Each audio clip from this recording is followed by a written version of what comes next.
Bandara dan yang amat bersalam diakui selaku umatnya Nabi Muhammad SAW dan dikumpulkan nanti di surga Allah Subhanahu wa Ta'ala.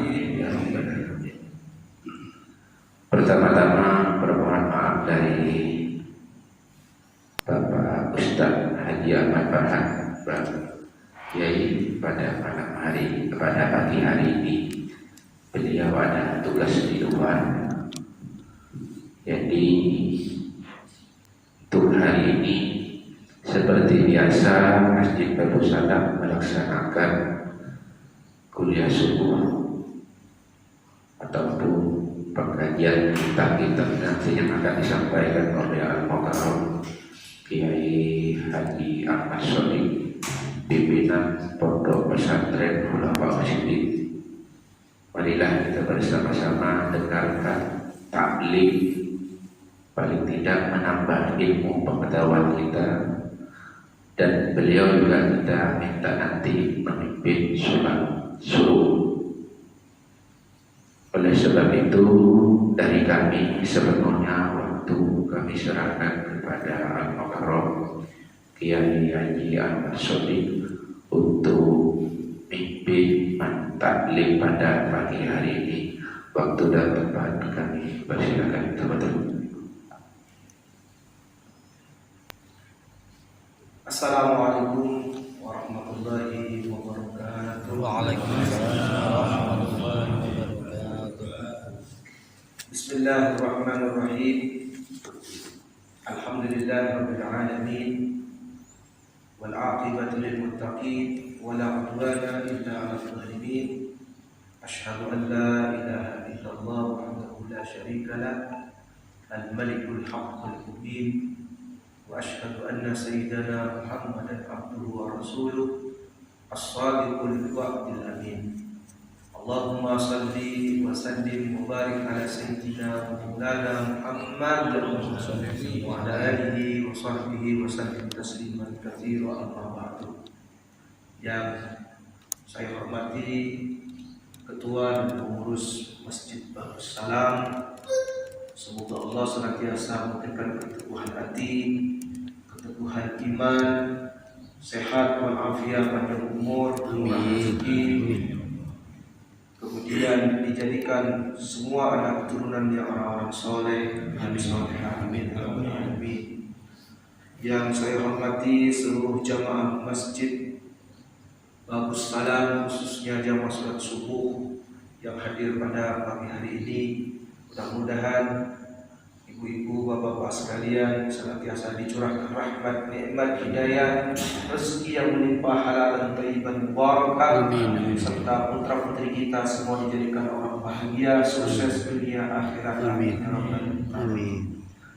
Alhamdulillah. Pertama-tama marilah kita bersyukur kepada Allah atas segala limpahan rahmat, nikmat, barakah, nikmat sehat dan sempat yang Allah berikan kepada kita, di mana dengan nikmat-nikmat itu pada pagi hari ini kita dapat melaksanakan sholat subuh berjamaah dan mendengarkan kajian kitab tasawuf.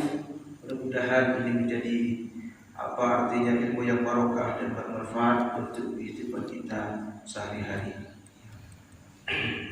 Dan yang kedua, saya ucapkan terima kasih atas waktu dan undangannya untuk bisa mengisi kajian kitab tasawuf di Masjid Darussalam ini.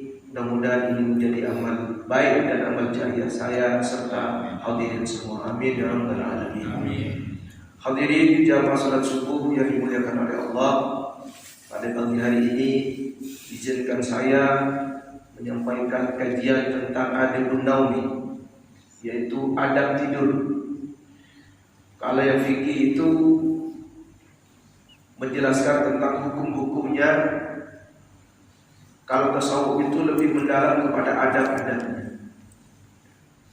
Jadi ada fikih murni, ada namanya fikih tasawuf, ada namanya akhlak tasawuf. Nah ini adalah matan Marakil Ubudiyah, yaitu yang bernama kitab Bidayatul Hidayah, karangannya Imam Al-Ghazali, di mana beliau dikenal dengan ahli tasawuf. Sehingga di dalam kitab ini tergabung di sini ada akhlak tasawuf, juga ada fikih tasawufnya. Sedangkan fikih insyaallah kan sudah ada kajian tersendiri, maka kita ditugaskan oleh Bapak Kiai Haji Ahmad Farhan untuk membahas bagian tasawufnya. Hadirin jamaah salat subuh yang dimuliakan oleh Allah, di sini saya akan membacakan tentang adabun naumi, adab tidur.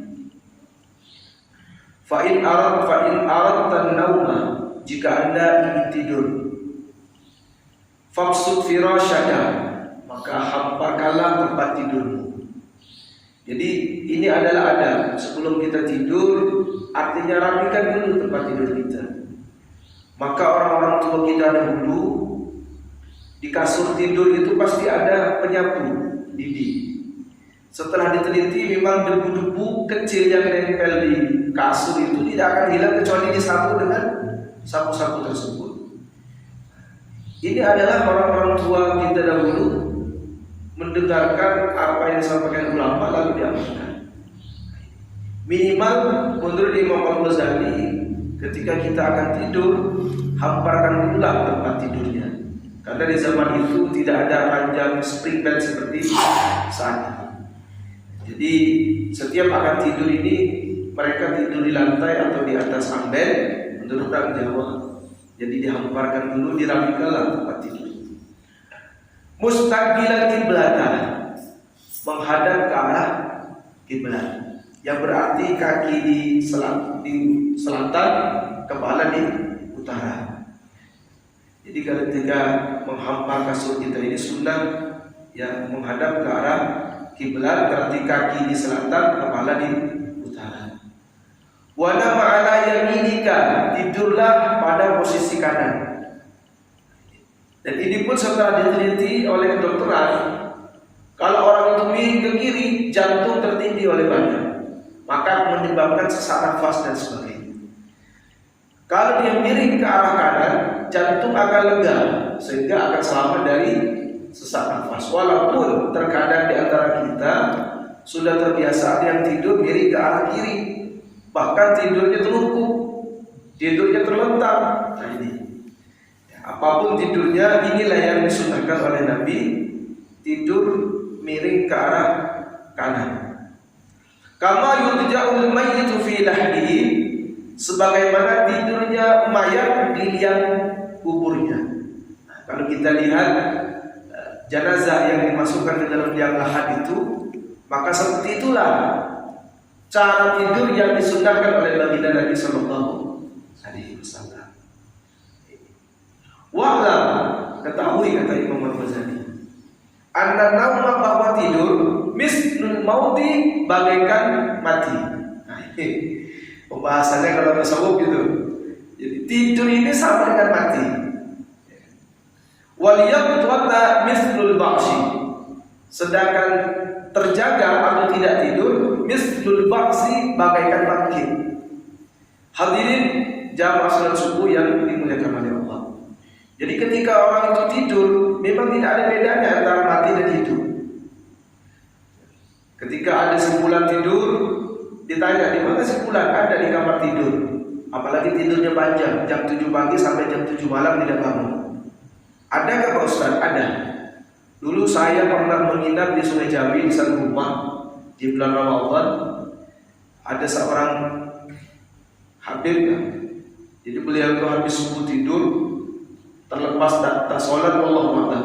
Itu dari subuh sampai hampir maghrib tidak bangun. Kuat, luar biasa tidurnya. Nah, jadi keberadaannya orang yang tidur ini tidak ada bedanya dengan mayat. Ada tapi tak bermanfaat. Datang satu tamu tidur, pulang tamu tidur. Apa faedahnya antara Ada beliau tapi sudah di dalam kubur, ada tapi tidur. Nah, ini apa manfaatnya? Selalu tidur terus. Maka yang berharga itu adalah bergerak. Walaupun tidur ini memang harus dilakukan ketika tiba waktunya istirahat. Maka Imam Al-Ghazali menggambarkan bahwa tidur bagaikan mati, dan terjaga atau tidak tidur seperti bangkit. Wa la'allahu ta'ala yanqidu ruhaka fi lailatika. Barangkali Allah mencabut ruhmu di malam itu. Banyak orang yang tidur di malam hari tidak bangun lagi pagi harinya. Oleh karena itulah di dalam kitab ini dibahas bagaimana persiapan kita takut-takut ruh itu dicabut malam hari itu, apa yang harus dilakukan. Ini menurut Imam Al-Ghazali. Barangkali atau siapa tahu ruhmu itu dicabut pada malam itu. Fakun musta'iddan liliqaihi, maka jadilah orang yang bersiap-siap untuk menghadapnya, untuk berjumpa dengannya, yaitu Allah Subhanahu wa ta'ala. Nah, persiapan apa yang harus kita persiapkan untuk berjumpa dengan Allah padahal kita tidur? Tidur pun dianggap sudah bersiap-siap untuk menghadap Sang Khalik. Nah, inilah yang disebut tidur ibadah. Dengan cara apa? Bi antana ma'ala taharatin. Dengan cara tidur dalam keadaan suci. Jadi tidur dalam keadaan suci. Jadi ketika kita tidur, hadirin yang dimuliakan oleh Allah, usahakan ambil air wudhu terlebih dahulu. Jadi ketika kita tidur, berwudhu dengan sempurna wudhunya. Khawatir malam hari itu kita diangkat oleh Allah, ruh kita ke hadiratnya. Sehingga ketika diangkat ruh ini, kita dalam keadaan suci. Tidak batal ke wudhunya Ustaz, tetap batal. Tapi kita sudah dianggap itu dalam keadaan suci. Wa takunu wasiyatuka maktubatan tahta ra'sika. Ini yang lebih ngeri lagi, hadirin. Dan buatlah wasiatmu sudah tertulis di bawah bantal tidurmu. Pernahkah kita ketika tidur melakukan ini? Kan tidak pernah. Jadi tidur dalam keadaan berwudu, kemudian setiap kita tidur itu disuruh menulis wasiat kita. Tulis, mama, ya kan, kalau memiliki istri dan anak-anakku sekalian, mohon nanti seumpamanya papa sudah dipanggil oleh Allah malam hari ini, tolong hutang saya ke tetangga sebelah dibayarkan. Karena hutang ini berat, hadirin. Hutang ini tidak akan lunas walaupun bertobat dengan 10.000 kali taubat, tidak akan lunas. Jadi hutang ini harus dilunaskan bainal khalqi wal khalqi, bainan nas bin nas. Dilunaskan antara manusia dengan manusia ketika dia hidup. Maka ketika dia sudah meninggal dunia tidak akan bisa dilunaskan hutang tersebut. Yang ada nanti di sisi Allah, alhamdulillah min dzalik, dia akan membawa harta yang dihutangnya dulu mencari simpulan. Kita tahu dari pembahasan sebelum-sebelumnya bahwa satu hari di sisi Allah itu sama dengan 1000 tahun lamanya. Artinya hitungan dunia satu hari untuk mencapai satu hari itu 11.000 tahun. Jadi begitu lama. Setelah dia berjumpa dengan orang tersebut, rupanya orang tersebut tidak menginginkan harta yang dulu di dunia dia miliki. Saya ingin amal. Akhirnya harta kita yang dibawa dipikul puluh-puluh tahun tidak berharga, dan amal kita yang diminta oleh sebulan tersebut. Sehingga dikatakan oleh Rasulullah, ada orang yang menghadap kepada Allah bangkrut, padahal dia banyak membawa pahala-pahala puasa, pahala sholat, pahala zakat, tapi pahala-pahala tersebut bangkrut habis di sisi Allah. Karena apa? Karena hidup di dunia dia memiliki tanggungan kepada si fulan, dia pernah memukul si fulan, dia pernah mengejek si fulan, dia mengambil harta si fulan, dia pernah menumpahkan darah si fulan, sehingga ketika pengadilan Allah si fulan ini dituntut oleh si fulan yang lain, diambil kebaikannya sehingga kebaikannya habis dan hutangnya belum lunas. Terus apa yang akhirnya ketika datang si fulan yang lain menuntut kebaikan? Tidak ada, malah kejahatan atau dosa yang bulan yang lain itu diberikan kepada dia, orang yang awal yang membawa pahala-pahala banyak tersebut. Ini yang disebut oleh Rasulullah al-muflis, ya, orang yang bangkrut. Hadirin jamaah salat subuh yang dimuliakan oleh Allah, sehingga Imam Al-Ghazali ini mengatakan, tulislah atau buatlah wasiat itu tertulis di bawah bantal. Tulis apa keinginannya. Barangkali mempunyai wasiat-wasiat terakhir, tulis di sana. Dan ini banyak terjadi, hadirin yang dimuliakan oleh Allah, tidur tidak bangun lagi. Bahkan izinnya ke masjid, pulangnya ke surga. Kalau di Instagram, di Facebook kan begitu. Izinnya ke masjid, pulangnya ke surga. Artinya dia salat subuh di masjid, sujud terakhir, meninggal dunia. Pulangnya langsung ke surga, bukan ke rumahnya. Inilah ajal tidak kita sangka-sangka. Oleh karena itu tidur pun menurut Imam Al-Ghazali harus bersiap-siap dengan tidur dalam keadaan suci dan menulis wasiatnya berada di bawah bantalnya. Ya, minimal berbismillah ke istri kita. Ya, mohon maaf kalau ada salah. Ya kan? Tolong nanti hajat saya ingin menyumbang masjid bagus, salam sekian persen dari harta kita disampaikan. Seperti ini. Inilah yang contoh wasiat itu. Kemudian yang ketiga, wakana mataiban minar dunubi, dan tidurlah dalam keadaan bertaubat kepada Allah. Ini yang jarang kita lakukan juga. Tidur dalam keadaan bertaubat. Bagaimana tidur dalam keadaan bertaubat itu? Mustaghfiran, membaca istighfar. Jadi tidur, ucapkan astagfirullahaladzim, astagfirullahaladzim, menyesali dosa-dosa yang kita berbuat. Dan ini kan jarang kita lakukan. Kalau sudah ngantuk itu udah biasa gitu. Goodbye semua dunia kan gitu. Padahal Masya Allah, inilah yang diajarkan oleh Rasulullah, itu dalam keadaan bertobat. Saat barangkali ada hari ini saya berbuat salah kepada istri, kepada anak, tetangga, atau saya berbuat zalim, astagfirullahaladzim, ya Allah, sambil tidur menghadap Allah Subhanahu wa taala. Kemudian apa yang dilakukan ketika istighfar tersebut? Aziman ala alla ta'uda ala ma'siyati. Beritikad untuk tidak mengulangi kembali maksiat yang pernah dilakukan. Jadi pada malam hari itu kita bertobat betul-betul menyesal. Saya tidak akan mengulangi perbuatan saya yang kedua kali. Saya tidak akan zalim lagi kepada saya, pada anak, pada istri, pada tetangga, tidak berbuat jahat lagi. Ya Allah, saya taubat. Jadi tidur itu sampai bertobat kepada Allah Subhanahu wa taala. Wa'zim, dan berniatlah kalau nanti besok hidup, wa'zim, berniat alal khairi, untuk melakukan kebaikan, li jami'il muslimina, kepada semua orang-orang muslim. Ya Allah, kalau saya besok dibangun, saya akan berbuat baik, saya akan sholat subuh, saya akan tahajud, saya akan bantu istri, saya akan bantu anak, saya akan gotong royong bersama warga, saya akan silaturahim. Itulah niat. Nah, kalau niat ini bapak-bapak, ibu-ibu yang dimuliakan oleh Allah tidak terlaksana, ternyata betul-betul malam itu menghadap Allah, maka pahala niat kita sudah dicatat sebagai amal kebaikan di sisi Allah Subhanahu wa taala.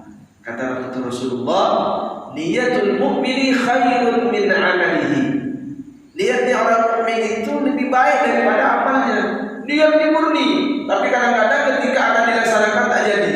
Nah, jadi niatnya orang mukmin itu lebih baik daripada amalnya. Niatnya betul-betul murni, tapi ketika pelaksanaannya ada riya, kadang-kadang ada sum'ah dan sebagainya.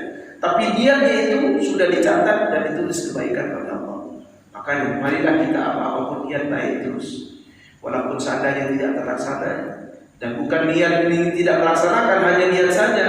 Niat baik, kalau tidak terlaksana, insya Allah nanti Allah yang akan memberikan pahalanya.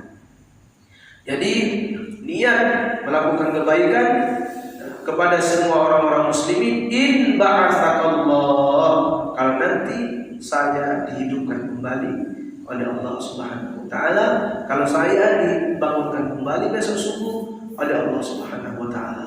Bahkan insyaallah jamaah kita ini setiap hari Ahad dan hari-hari yang lain, besok kalau saya bangun akan salat subuh, itu sudah dicatat. Besok saya akan bersedekah makan pagi, udah dicatat semuanya ini. Ini luar biasanya niat. Wa tadzakkar, serta berpikir. Jadi Jadi ketika kita tidur kita suruh merenung. Merenung apa? Annaka sayurja'u fil lahdi kadzalik. Bahwa engkau, kata Imam Ghazali, bayangkan, renungkan bahwa engkau juga akan diletakkan nanti di liang kubur juga. Jadi ketika kita tidur seperti itu, membayangkan ya Allah, nanti saya meninggal seperti ini, saya tidur di alam kubur. Nah inilah tidur pun disuruh merenung. Jadi bukan hanya tidur sambil menghayal umpamanya, menghayal bagaimana bisa meraih dunia sebanyak-banyaknya. Tapi karena tidur itu memang sudah sia-sia semua. Tapi tidur ini bisa dapat ibadah, dianggap bertasbih, berzikir kepada Allah kalau tidur yang seperti ini. Tidur sambil menyesal, kemudian membayangkan bahwa saya nanti pada satu hari, pada satu waktu akan ditidurkan di liang kubur seperti ini juga. Wahidan farida, seorang diri, tidak ada yang menemani kita. Kata Imam Ghazali, akan ditidurkan di liang kubur, di lubang kubur, wahidan farida, seorang diri. Laisa ma'aka, tidak ada yang menemani, tidak ada. Luar biasa. Saya ingat ceramahnya Kiai Ahmad Sattar Lumajang. Jadi kalau sudah meninggal dunia, apa yang kita miliki tidak akan ada yang ikut, termasuklah istri, rumah yang baru kita buat, semua perangkat-perangkat rumah, perabot-perabot rumah yang baru kita buat dan kita beli, semua akan ditinggalkan. Sampai-sampai guru-guru beliau ini sudah beli rumah baru, kursi mahal-mahal, mobil baru, motor baru, meninggal dunia. Istrinya jadi janda beliau. Jadi yang untuk itu suami yang kedua. Aduh, jangan tega-teganya baru beli kursi yang menikmati suami yang kedua. Jadi dunia. Maka sebelum kita dinikmati oleh maaf-maaf di hari gurawannya Imam Kiai Ahmad Sattar itu, usahakan harta kita ini akan mendahului kita menuju Allah Subhanahu wa ta'ala dengan cara sebagiannya diinfakkan di jalan Allah. Jadi tidak ada yang akan menyertaimu illa amalaka, kecuali amal baikmu. Subhanallah. Wala tujza illa bisa'ika, dan amal baikmu itu tidak akan dibalas kecuali apa yang telah kau perbuat. Apa yang kau perbuat di dunia ini itu yang akan diambilnya dan didapatnya di akhirat nanti, di alam kubur itu. Maka ketika di dunia ini sering bersedekah, ini sedekah ini luar biasa, ya kan? Sedekah ini luar biasa. Ya.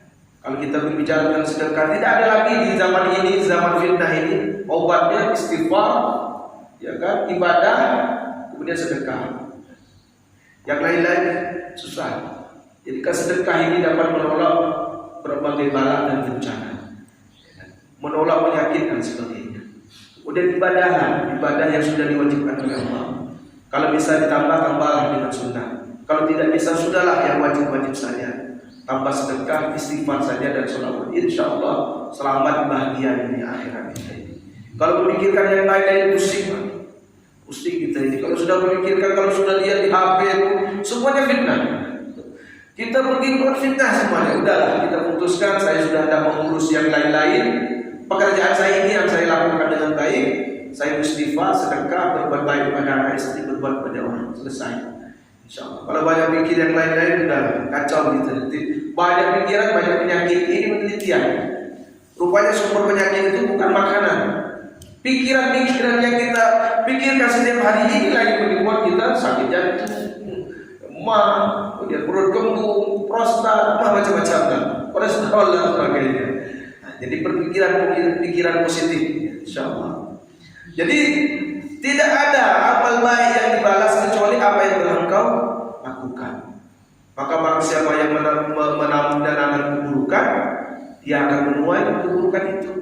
Jangankan di akhirat, di dunia saja hadirin yang dimuliakan oleh Allah, menanam keburukan akan menuai keburukan. Satu contoh, di Gunung Semeru itu kan berbagai agama ada, bapak-bapak ibu yang dimuliakan oleh Allah. Di sana masih banyak agama Hindu dan Buddha, terutama di lereng Gunung Tengger, Bromo, Tengger, kemudian Semeru. Nah, di sana itu orang Hindu dia biasa buang kepala sapi di kawah-kawah itu, kemudian membuat sesajen. Datanglah seorang pemuda yang lagi viral itu kan, apa ini syirik? Ya betul syirik kalau itu dilakukan umat Islam. Tapi kalau sudah dilakukan non Islam ya bukan syirik, justru itulah yang menyebabkan baik kata mereka. Dan inilah yang akan menolak bencana Gunung Semeru inilah menurut agama mereka. Tapi menurut agama kita itu keliru. Tapi pemahamannya mungkin manusia ini kan ada dua. Ada manusia yang salah paham, ada yang manusia yang pemahamannya salah.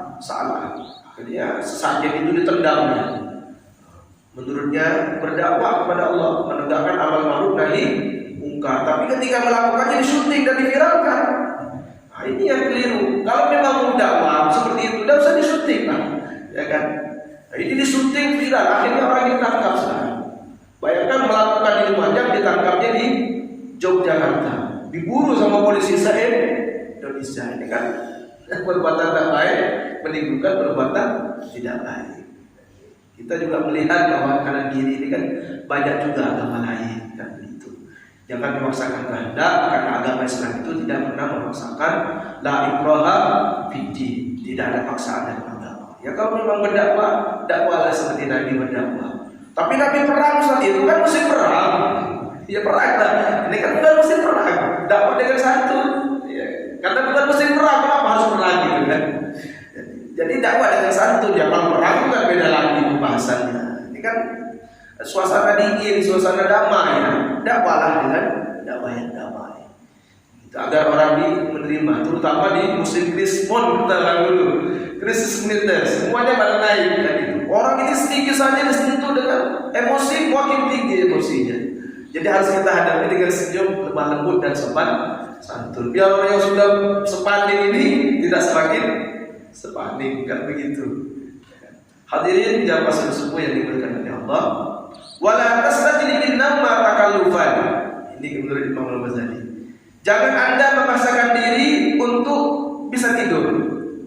Tidak ngantuk, tapi dipaksakan diri agar tidur. Ini tidak bagus. Dengan apa? Kita muhidil furushil wadi'ah, dengan menghampar kasur-kasur yang empuk. Dihampar kasur yang empuk, dihidupkan AC. Kemudian tidak bisa tidur, dipaksakan tidur. Kok tidak tidur, padahal tidak ngantuk. Ya kan? Maka yang sunnah itu, kalau tidak ngantuk, jangan tidur. Kalau ngantuk, tidur. Kalau tidak lapar, jangan makan. Makanlah ketika lapar. Itu kan tadi. Kami ini satu kaum tidak makan kecuali lapar. Kami tidak tidur kecuali ngantuk. Nah, kalau sudah ngantuk berarti hak penglihatan kita sudah menuntut tidurlah di situ. Tapi kalau tidak bisa tidur, tapi udah waktunya tidur pas malam-malam, tidak bisa tidur berarti penglihatan kita tidak mau tidur. Baca Al-Quran, baca tasbih, astagfirullah. Biasanya kalau dibaca Al-Quran ngantuk. Saya di waktu dulu kuliah itu, bapak-bapak ibu-ibu, tidak bisa tidur, buka buku baca. Di waktu itu dibaca akhlak tasawuf. Baru beberapa lembar sudah ngantuk, luar biasa. Ini. Jadi memang maaf setan itu tidak mau kita berbuat baik. Maka kalau kita tidak tidur, mungkin setan yang mengganggu kita. Baca Al-Quran, ya kan? Insya Allah langsung ngantuk. Hadirin jamaah salat subuh yang dimuliakan oleh Allah, jangan memaksakan tidur dengan menghampar kasur-kasur yang empuk. Fa inna nauma ta'tilun lil hayat. Inilah karena tidur itu dianggap pengangguran hidup. Nah, ini yang saya katakan tadi di awal, bahwa orang yang tidur itu menganggur hidupnya. Apalagi siang-siang tidur, apalagi habis subuh tidur, aduh sangat tidak baik. Kata Rasulullah, as-subhu tamla'u rizqa. Tidur subuh-subuh itu dapat menghalangi rezeki. Jadi orang lain semuanya bekerja, yang belajar ini tidur, rezekinya jauh. Rezeki ini bukan hanya uang, kesehatan, rezeki itu tanpa kesehatan. Orang semuanya jogging, lari, jalan di batu-batu, tidur, darah bergetar, tidak lancar, sakit. Nah ini kan tak dapat rezeki akhirnya. Tapi kalau dibawa gerak, dibawa olahraga, dibawa bekerja dan sebagainya, bermanfaat, dapat rezeki kesehatan dan sebagainya. Jadi illa idza kanat yaqdabuka wa badan 'alaika farahuka salamatun lidinik. Kecuali apabila ya kamu tidak tidur, ya akan membahayakan dirimu. Artinya kalau kita puasa tidak tidur, kalau tidak tidur habis saja kita bermaksiat dan sebagainya, maka farahuka salamatun lidinik.